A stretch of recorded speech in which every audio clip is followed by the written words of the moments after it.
ہر اس شخص کے لیے جو صحیح راستہ انتخاب کرنا چاہتا ہے آغاز کربلا ہے، اور انجام اسی طرح ہے جس طرح محمد تقی کے لیے تھا۔ بني ذاهب إلى زيارة الأربعين إن شاء الله، إلى كربلاء إن شاء الله، الليل إن شاء الله، الليل إن شاء الله كربلاء نعم إن شاء الله، أفرحكم الله إن شاء الله وتعيشتم وتكون زياراتي كلها لك ولوالدك هدية إن شاء الله. إن شاء الله 5 زيارات إن شاء الله أبي على الفضل المعاد الفات إن شاء الله ولو على الاختصار إن شاء الله في غير زمان واحد إن شاء الله إن شاء الله. اختصركم الله بالله مع العافية إن شاء الله يا علي.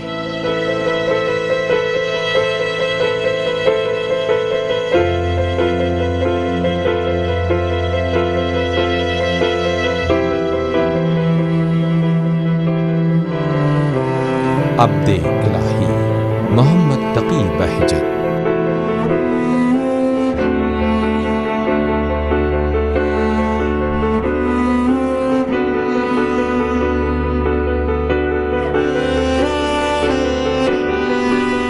یہ ڈاکومنٹری اس عبد الہی کی پہچان کا ایک سفر ہے۔ حضرت آیت اللہ بہجت فرمایا کرتے تھے کہ جب وہ بچے تھے تو کبھی ایسا ہوتا کہ اپنے خاندان کی خواتین کے ہمراہ قریبی امام زدگان کے مزارات پر جایا کرتے تھے۔ گفتن سنگ هایی در امامزاده اگر کسی اون سنگ ها را بردارد و نیت بکند سوال بکند هر چیزی را اون در جواب ذکر میکند اون چرا که واقعیت داره۔ مثلا وہ کہتے ہیں فرض کریں کہ اگر آپ جاننا چاہتے ہیں کہ اس سال مشہد زیارت کے لیے جائیں گے یا نہیں، تو اگر پتھر حرکت کرتے تو اس کا مطلب آپ مشہد زیارت کے لیے جائیں گے۔ بچه بود نمیدونست که چی بگه چی سوال بکنه. اصلا بچه با زنها رفته بود به زیارت امامزاده ای، نمیدونست خیلی کوچیک، شایدم 7 ساله مثلا اگر بوده نبوده، شایدم کوچکتر بوده. ان خواتین میں سے ایک عورت نے کہا کہ یہ پتھر اس بچے کو بھی دیں۔ بیست دست گرفت، بعد فکر کرد خب مالا چی بخوام، چی سوال بکنه، چی کار بکنه. بچه بود خب نمیدونست چی بکنه چی نکنه. اس سے پہلے کہ وہ کوئی ایسی بات کریں یا پتھر مجھے دیں میری کوئی نیت نہ تھی، کیونکہ میں نہیں جانتا تھا کہ مجھے بھی دیں گے۔ ذهنش آمد که سوال بکنه که من که در دست من هستی، من مثلا کربلا مشرم میشم با اون کوچیکی. با قاعده حرکت کرد، هیچ حرکت نمی کرد در دستا. این سوال که کرد به قاعده حرکت کرد.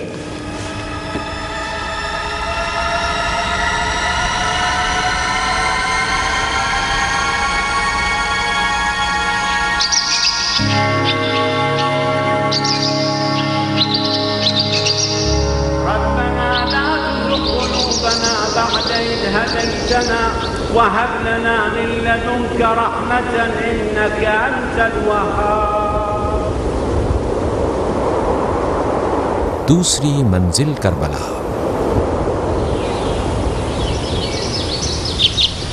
محمد تقی ہر روز اپنی ماں کی قبر پر خاموش اور تنہا بیٹھا رہتا، کبھی ان کے لیے دعا کرتا اور کبھی اپنے درد دل کو اس خاک میں منتقل کیا کرتا۔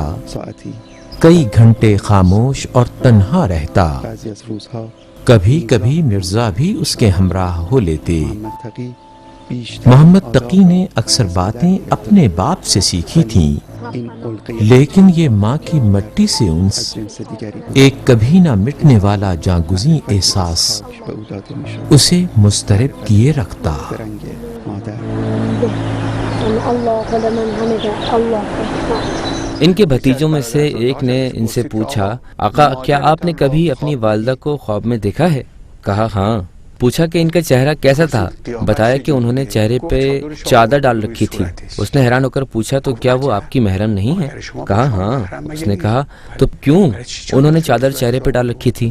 آپ نے جواب دیا کہ ظاہراً وہ چاہتی تھیں کہ یہ وابستگی اور دل لگی پیدا نہ ہو، دوبارہ کہیں محبت اور یہ دل لگی پیدا نہ ہو جائے کہ شاید جس کی وجہ سے بعد میں پریشان ہو جاؤں۔ کیا ایسا ہو سکتا ہے کہ یہ محبت کم ہو جائے، حتیٰ کہ اگر اولاد نے اپنی ماں کو نہ دیکھا ہو یا اس کی کوئی دھندلی سی تصویر اس کے ذہن میں ہو؟ انہی دنوں میں سے ایک دن جب محمد تقی ماں کے مزار پر پہنچا تو شوق کے ملاقات میں زانو طے کیے اور اپنے آپ کو گرا دیا۔ ماں مرضیہ کے جانے کے دن سے لے کر آج کئی سال بعد تک جو غم و رنج دل میں تھا سب کا اظہار کر دیا اور آنسوؤں سے چہرہ بھیگ گیا۔ قبر کی حالت بھی خراب ہو گئی، کوئی چیز بھی اپنی جگہ پر نہ تھی، نہ محمد تقی کا خاموش و تنہا گوشہ دل، نہ ماں اور نہ قبر کی مٹی۔ ظاہراً وہ قبر نہ تھی، انہیں امانتاً سپرد کیا گیا تھا۔ اس زمانے میں قبر نہیں بنائی جاتی تھی، کیونکہ اگر وارثین کی نیت ہوتی کہ اسے عتبات عالیہ لے جائیں گے یا کربلا یا مشہد یا کسی دوسری جگہ دفن کریں گے تو جسد کو سپرد کر دیا جاتا تھا۔ وہ فرماتے تھے کہ ظاہراً میرے والد چاہتے تھے کہ مجھے خبر نہ ہو، میں بھی سمجھ گیا کہ انہوں نے جان بوجھ کر ایسی منصوبہ بندی کی تھی کہ میری غیر موجودگی میں یہ کام کریں۔ باپ نے محمد تقی کو نہ بتایا تھا کہ وہ چاہتے ہیں کہ مرضیہ کے جسد کو کربلا بھیجیں۔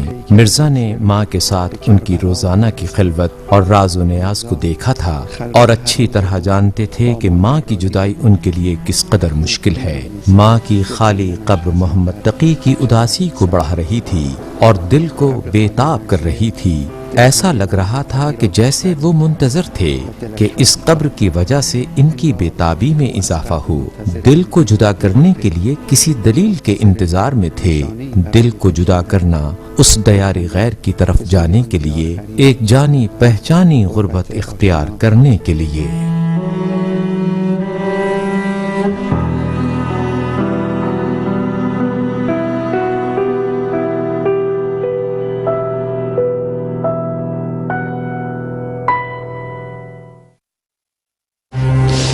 السلام من اللہ علیک یا ابا عبداللہ، یعنی چی؟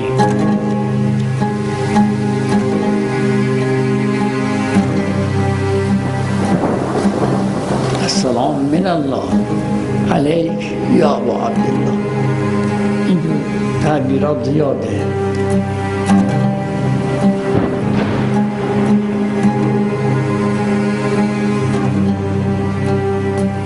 یعنی معزومم در اینکه تحیت الله و سلام الله را بدهم به ابو عبدالله. میدانم که خدا راضیه که من تحیات او را بدهم به او.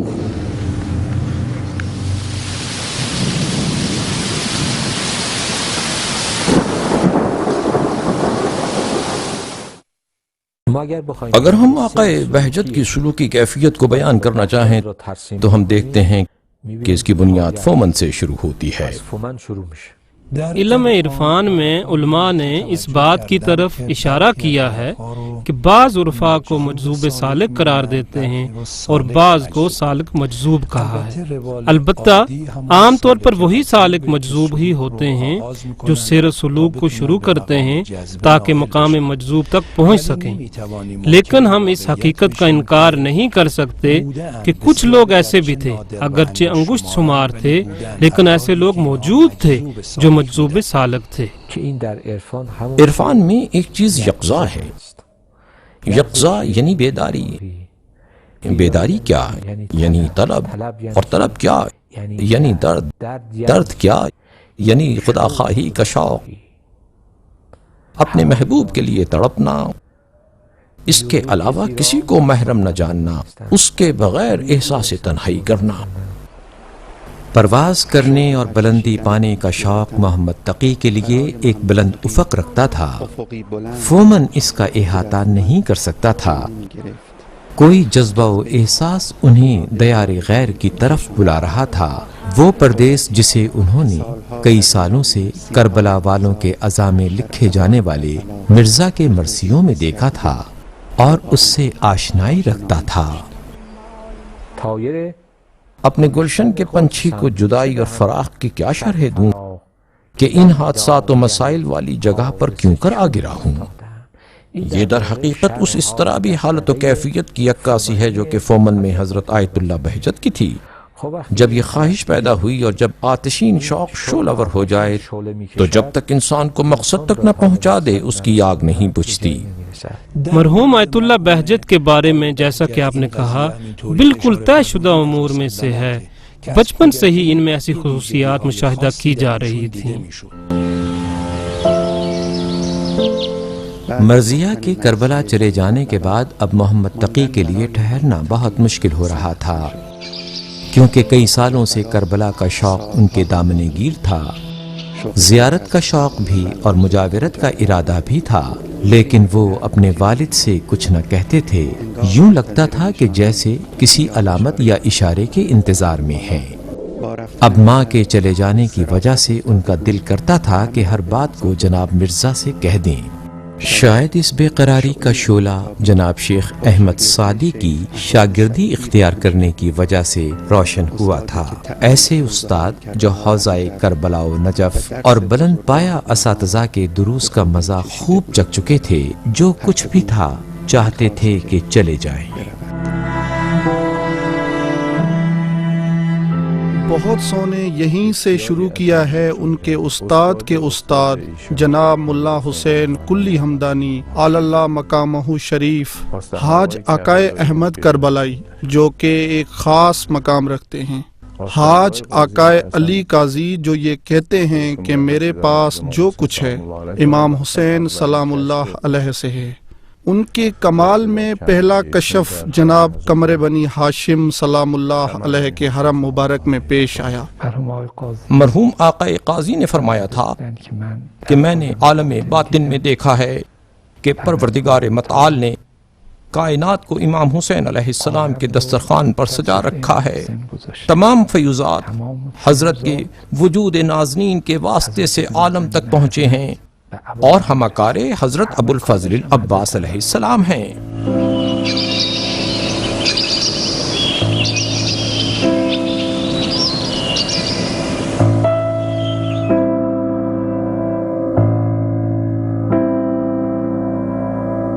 یہ ایک خاص جہت و رتبہ ہے جو قرب الہی کے راستے پر چلنے اور مقام ولایت کے کسب کرنے پر اور اولیاء الہی سے قربت کی وجہ سے قرار پایا ہے۔ اب نہیں معلوم کہ مرحوم آقا بہجت نے اس عمر میں متوجہ رہتے ہوئے ایسا کام کیا ہے یا حضرت حق کی طرف سے خاص عنایت کی وجہ سے ہے۔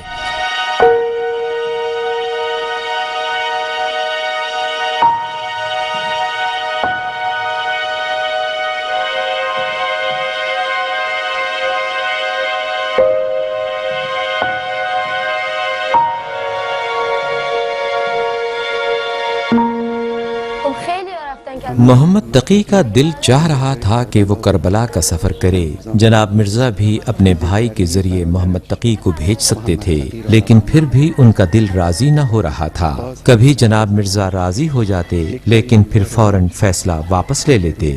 وہ محمد تقی کو اپنے دل سے دور نہیں کر سکتے تھے، لیکن وہ اچھی طرح جانتے تھے کہ محمد تقی کا دل اداس ہو چکا ہے۔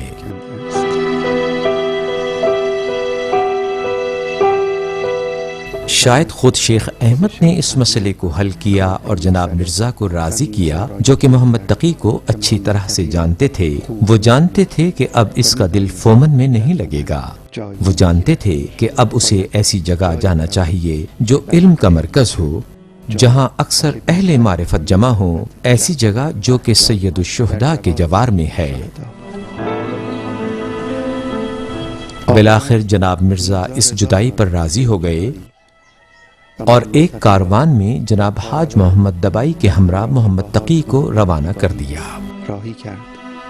اردبہشت کے آخر اور 1928 بمطابق 1347 ہجری میں کاروان ہمدان کی طرف روانہ ہو گیا۔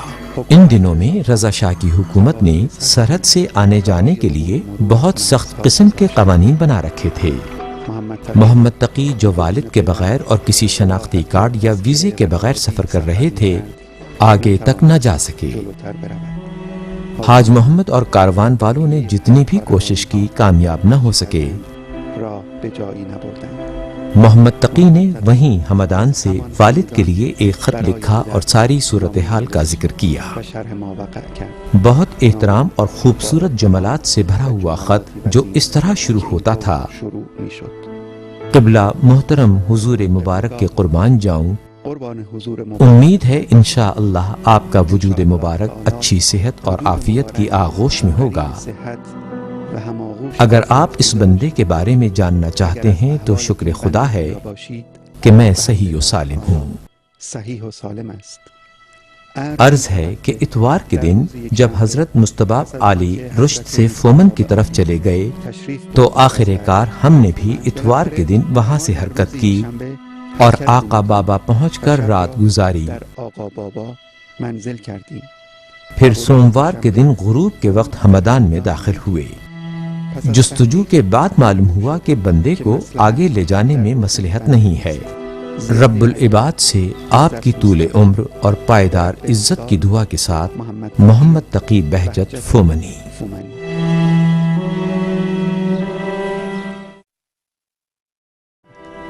جو کچھ بھی تھا، محمد تقی فومن واپس آ گئے تاکہ کربلا کے ویزے کا انتظار کریں۔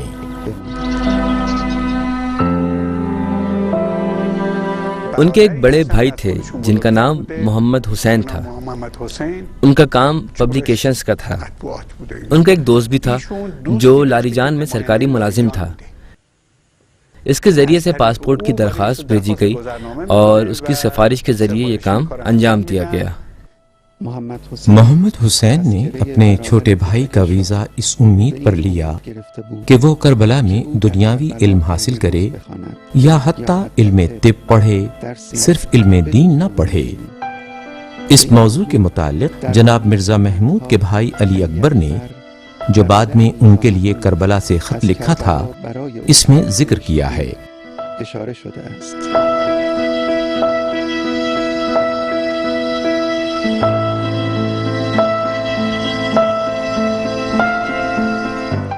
مرزا جانتے ہیں کہ محمد تقی جانے کے لیے بےتاب ہیں۔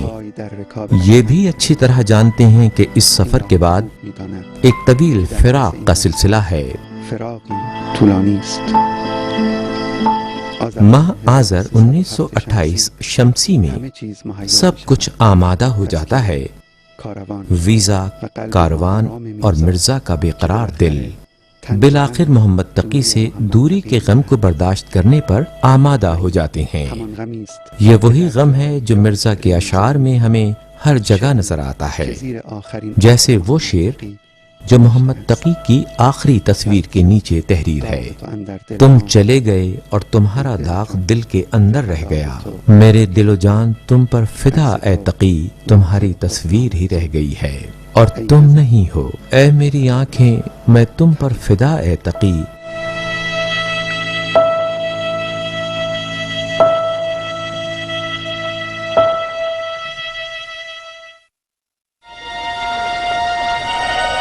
ان دنوں میں اور محمد تقی کی غیر موجودگی میں مرزا محمود اپنی تنہائیوں میں ماضی کو اور اس وقت کو یاد کرتے تھے جب وہ مرضیہ کے ہمراہ محمد تقی کی ولادت کا انتظار کیا کرتے تھے، اور اب وہ ذمہ داری جو مرضیہ کی غیر موجودگی میں انہیں اکیلے ہی اپنے کندھوں پر اٹھانی تھی۔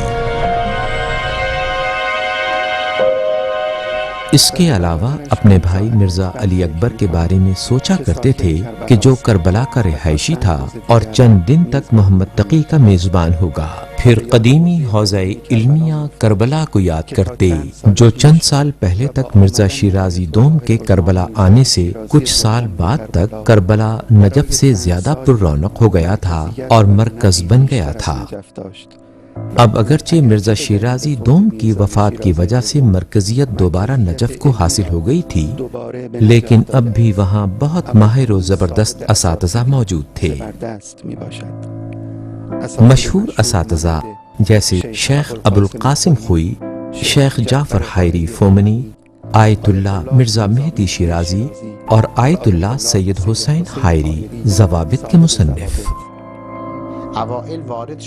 شروع میں وہ اپنے چچا کے گھر گئے۔ اس چچا کا وہاں ایک تندور تھا۔ وہ بہت مشہور شخص تھے اور دیندار بھی تھے، علماء کی مدد بھی کیا کرتے تھے، پیسے دیا کرتے تھے، اسی طرح کے کام کیا کرتے تھے، لیکن ان کی کوئی اولاد زندہ نہ رہتی تھی۔ ان دو بھائیوں کے درمیان لکھے گئے خطوط سے ان دو کے درمیان موجود رابطے اور احترام کا بخوبی اندازہ لگایا جا سکتا ہے۔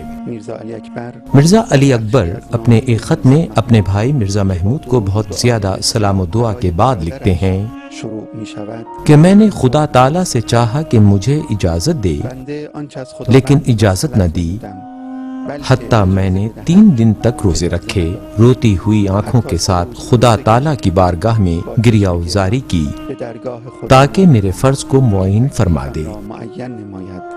ہرگز اذن نہ دیا گیا۔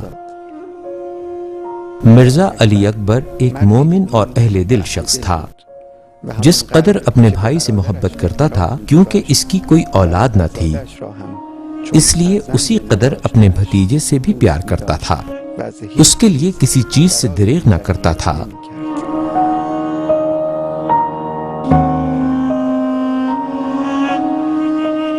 جمعے کے دن جب پہلی صبح محمد تقی نے اپنے چاچا کے ہمراہ سید الشہداء علیہ السلام کے حرم مبارک میں قدم رکھا تو حرم کے کنارے بنے ہوئے چھوٹے رواق میں ایک بزرگ شخص کی نماز جماعت کو دیکھا جس کے پیچھے بہت کم لوگوں نے اقتدا کر رکھی تھی۔ وہ شخص بہت پرکیف اور مگن حالت میں سورہ جمعہ پڑھ رہا تھا۔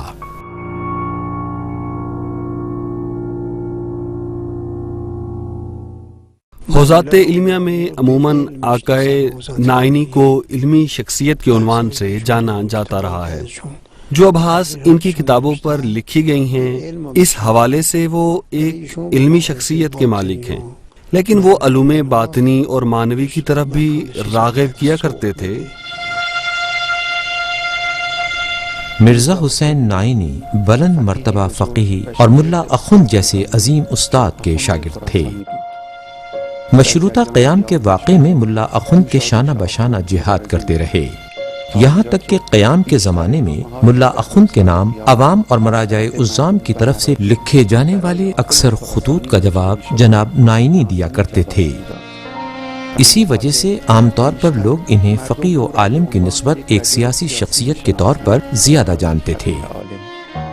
قیام مشروطہ کی انحرافی تحریکوں کے واقعات اور ملا اخند کی مشکوک موت کے بعد جناب نائینی نے بھی سیاست سے کنارہ کشی کر لی اور حوزہ و درس کی طرف پلٹ گئے۔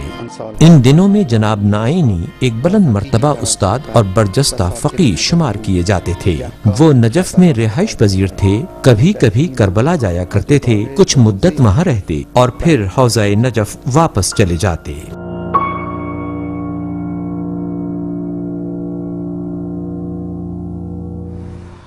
کہتے ہیں کہ میں نے اس شخص کے چہرے پر کچھ ایسے آثار دیکھے کہ میں تعجب کرتا تھا کہ کس طرح لوگ ان آثار کو دیکھتے ہیں اور پھر معمول کے مطابق ان کے پاس سے گزر جاتے ہیں۔ ایک ایسا فرد جس نے ابھی تک کسی استاد سے فیض حاصل نہیں کیا، نہ سیر و سلوک کی منازل کو طے کیا ہے، حوزہ درسی میں نووارد ہیں، وہاں پہلی نماز کا منظر دیکھا ہے اور وہ بھی سن بلوغ سے کمتر عمر میں ہیں۔ بعد میں معلوم ہوا کہ ان خصوصیات کو صرف میں ان کے چہرے پر دیکھتا ہوں، میرے علاوہ کوئی اور نہیں دیکھ پاتا۔ کہتے ہیں کہ ان خصوصیات کو میں نے کسی اور میں نہیں دیکھا سوائے اپنے وطن میں حاج شیخ احمد سعیدی کے چہرے پر دیکھا۔ ان کے لیے ہر چیز نماز کے ساتھ شروع ہوئی۔ یوں لگتا تھا کہ ان سالوں میں ان کے لیے جو کچھ بھی واقعہ ہوتا اس کا سلسلہ نماز کے ساتھ جڑا ہوا ہوتا تھا۔ شروع میں حاج شیخ احمد کی نماز کے مجذوب ہوئے، پھر بعد میں کربلا میں شیخ نائینی کی نماز کے حالات نے اس میں اضافہ کیا۔ اس کے بعد ہمیشہ نماز ان کے ہمراہ رہی۔ ان کے لیے نماز تقرب اور سلوک کا وسیلہ بھی تھی اور اسی سلوک کا نتیجہ بھی تھی۔ ببخشید برای نفی خواطر شیطانی باید چه کرد؟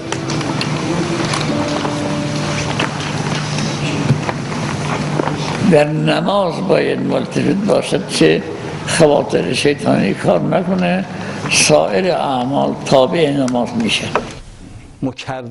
مختلف حوالوں سے میں نے کئی مرتبہ جب ان سے رہنمائی چاہی تو انہوں نے فرمایا نماز۔ کیوں؟ اس لیے کہ نماز کی خاصیت بلندی عطا کرنا ہے۔ نماز مومن کے لیے معراج ہے۔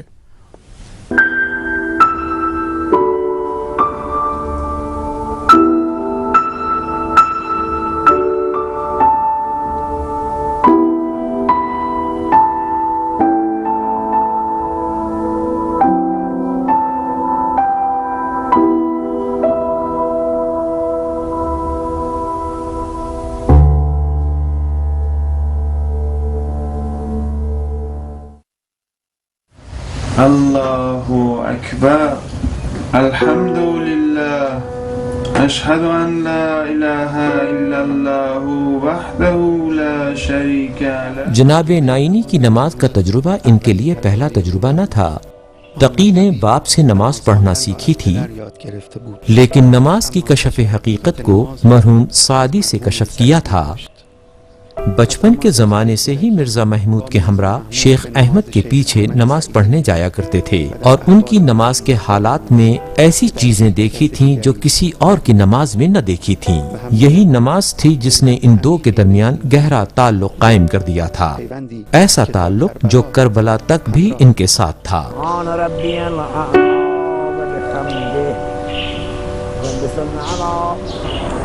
نماز بلندی ہے، ایسی بلندی جو روح کے لیے آسانی پیدا کرتی ہے لیکن جسم کے لیے سختی پیدا کرتی ہے۔ روح شہود کی شادمانی میں غرق ہے لیکن بدن اس بلندی کی طرف پرواز کی طاقت نہیں رکھتا۔ بزرگان میں سے ایک سے منقول ہے کہ نجف میں میں اور آقا بہجت ایک ہی مدرسے میں رہتے تھے۔ بعض دفعہ وہ مجھ سے کہتے کہ کبھی کبھار جب میں نماز پڑھتا ہوں تو 3 دن تک میرے جسم میں درد رہتا ہے اور ٹوٹتا ہے۔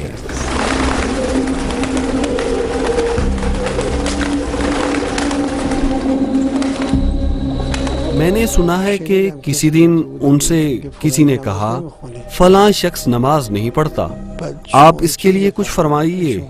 فرمایا اسے کہو کہ نماز مزیدار ہے، وہ کیوں نہیں پڑھتا؟ ایک مرتبہ خود ہی فرماتے ہیں کہ بعض چیزوں سے انسان سیر نہیں ہوتا۔ پھر ایک اشارہ کیا، میں نے پوچھا آقا کس چیز کی طرح؟ فرمایا جیسے نماز۔ جب انسان اپنے محبوب افراد کے سامنے کھڑا ہوتا ہے اور ان سے بات کرتا ہے تو کیا وہ تھکاوٹ محسوس کرتا ہے؟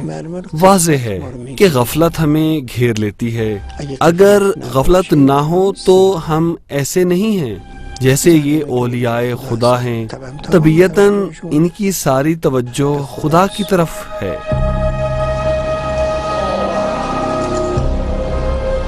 کربلا میں مرحوم نائینی کی نماز کے تجربے کے بعد پھر کسی اور کی نماز کے بارے میں کبھی بات نہیں کی، لیکن بہت جلد ان کی اپنی نماز کا فرق دوسروں سے واضح ہو گیا۔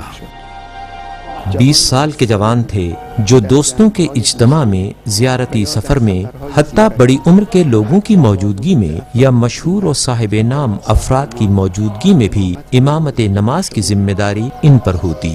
شاید وہ بھی چاہتے تھے کہ ان کی نماز کا کوئی گوشہ ان کے نصیب میں ہو جائے۔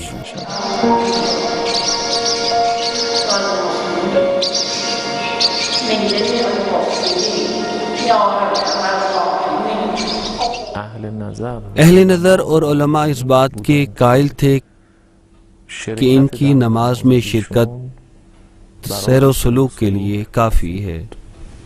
وہ تمام لوگ جو نماز میں شرکت کے لیے آیا کرتے تھے، خصوصاً شب جمعہ میں، ان میں سے اکثر منقلب ہو جایا کرتے تھے۔ خاص طور پر سورہ مبارکہ جمعہ اور سورہ اعلیٰ جب پڑھا کرتے تھے تو خود بھی بہت گریہ کیا کرتے تھے۔ حقیقت میں اگر کوئی آقا بہجت کی نماز جماعت میں شرکت کیا کرتا، اس جگہ پر اگر آقا بہجت کے ہمراہ نماز ادا کیا کرتا تو خود سے بخود ہو جایا کرتا، دنیا اس سے دور ہو جایا کرتی، ختم ہو جاتی۔ حقیقت میں اگر آپ نے ان کی نماز کو دیکھا ہو تو آپ نے دیکھا ہوگا کہ جب وہ نماز کو اختتام کرنا چاہتے تھے تو ان کا سلام بھی گریہ و زاری کے ساتھ ہوتا تھا، مثلا کسی ایسے شخص کی طرح جو اپنے آپ کو بہشت میں محسوس کر رہا ہو اور اب وہ اس جگہ سے الگ ہو رہا ہے، کچھ اس طرح کی کیفیت ہوتی تھی۔ السلام علیک ایھا النبی ورحمۃ اللہ وبرکاتہ، السلام علینا وعلی عباد اللہ الصالحین۔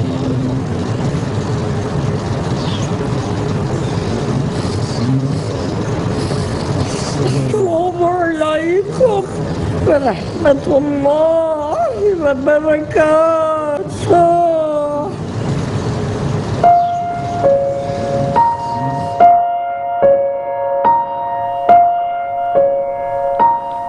کچھ مدت بعد آیت اللہ نائینی نجف واپس چلے گئے اور محمد تقی اس سے زیادہ ان کی نمازوں میں شرکت نہ کر سکے، لیکن ان کا ارادہ یہی تھا کہ ہر روز چند گھنٹے حرم میں گزاریں اور نماز کو وہیں ادا کریں۔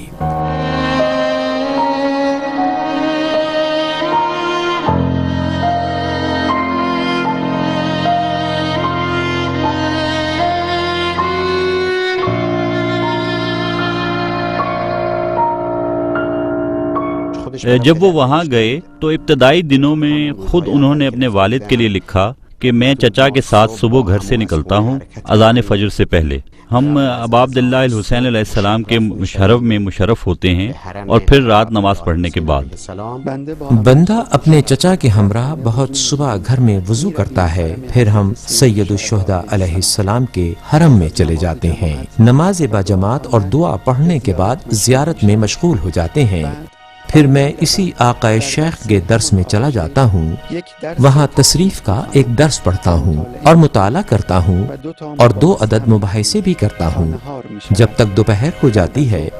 ظہر میں ایک درس پڑھتا ہوں۔ کربلا میں ورود کے ابتدائی دنوں میں یہ محمد تقی کے خط میں سے ایک اقتباس تھا۔ 1 سال بعد جب وہ سن تکلیف کو پہنچے تو چچا کے گھر کو چھوڑ کر مدرسہ باد گبئی میں چلے گئے۔ کربلا کے مشہور مدارس جیسے ابن فہد حلی، خطیب بقع حسن خان میں سے اس مدرسے کا انتخاب بے شک باد گبئی کے مدرسے میں شیخ جعفر حائری کی موجودگی مؤثر تھی۔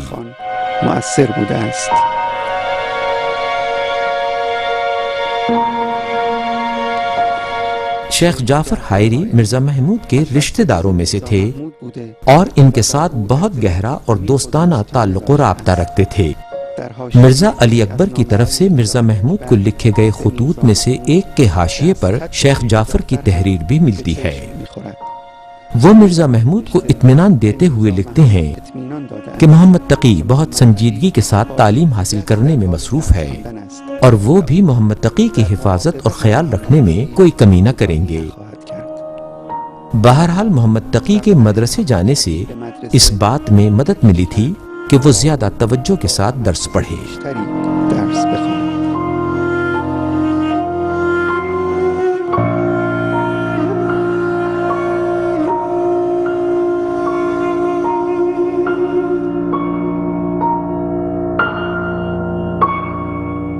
وہاں کربلا میں بہت محنت اور توجہ کے ساتھ کتابوں کو پڑھتے رہے۔ وہ قائل تھے کہ اگر کوئی کسی کتاب کو پڑھے تو اسے یوں پڑھنی چاہیے کہ جب کتاب ختم ہو جائے تو وہ کتاب کا استاد ہو، اور اگر اس کا استاد نہیں ہو سکتا تو پھر سے دوبارہ پڑھنا شروع کر دے۔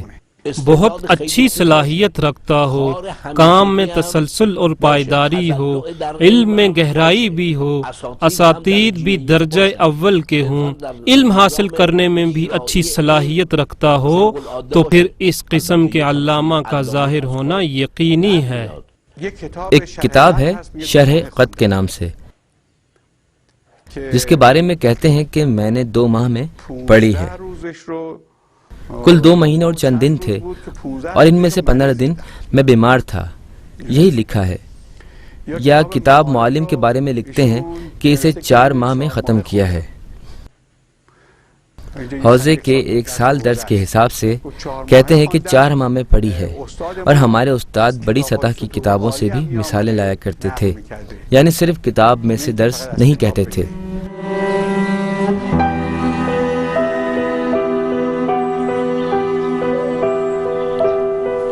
محمد تقی کو کربلا گئے ہوئے ابھی کچھ ہی مدت ہوئی تھی۔ مرزا بھی جانتے ہیں کہ وہ اتنی جلدی پلٹنے والے نہیں، یوں تھا کہ جیسے ان کی ہمت جواب دے رہی تھی۔ انہوں نے زاد سفر باندھا اور تمام تر سختیوں کو اپنی جان پر لیتے ہوئے فرات کے کنارے بیٹھے کربلا کی طرف سفر شروع کرتے ہیں، تاکہ سید الشہداء کی زیارت بھی کر لیں اور اپنے بیٹے کی زندگی کو بھی قریب سے دیکھ لیں۔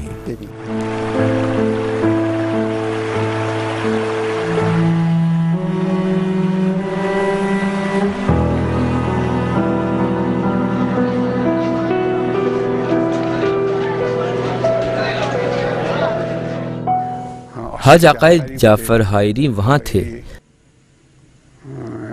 جو کہ قبلہ محترم کے والد سے دور کی نسبت بھی رکھتے تھے۔ انہوں نے اسی سفر میں، جس میں قبلہ محترم کے والد زیارت اور اپنے بیٹے کو ملنے کے لیے کربلا آئے تھے، وہ قبلہ محترم کو عمامہ پہناتے ہیں اور انہیں معمم کر دیتے ہیں۔